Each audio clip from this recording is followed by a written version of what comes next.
আসসালামু আলাইকুম। দেখুন আজকে কি রেসিপি নিয়ে এসেছি। তো এরকম একটা প্লেটার যদি মাঝে মধ্যে থাকে তাহলে তো মন্দ না। আমি তো মাঝে মধ্যে এরকম একটা প্লেটার চাই। তো খুদের ভাত আমার আম্মু যেভাবে রান্না করতো আমি আজকে সেভাবে রান্না করেছি।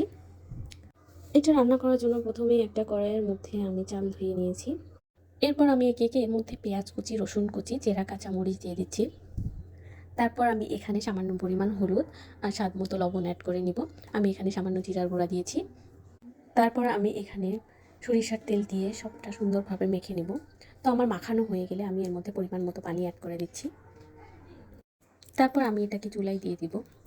প্রথমে হাই হিটে 10 মিনিট, তারপর মিডিয়াম হিটে আরও 10 থেকে 15 মিনিট জাল করে নেব। তো দেখুন আমার এটা কত সুন্দর হয়েছে, মাশাআল্লাহ, আলহামদুলিল্লাহ। আমি আরেকটু ঢেকে ভাপে রেখে দিব।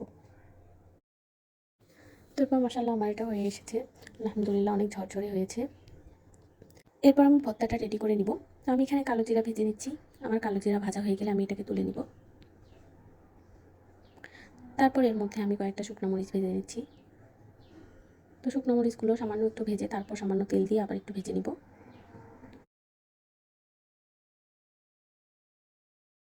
আমার মরিচ ভাজাটা হয়ে গেলে আমি এখানে পেঁয়াজ আর রসুন দিয়েছি। এটাও আমি হালকা করে ভেজে নিব। তো এদিকে আমার খুদের ভাতটাও রেডি হয়ে গিয়েছে, আর এদিকে পেঁয়াজ ভাজাটাও মোটামুটি হয়ে এসেছে। আমি এরপর কিছু কাঁচামরিচ ভেজে নিচ্ছি। তো এখন আমি ব্লেন্ডারে এগুলো ব্লেন্ড করে নিব।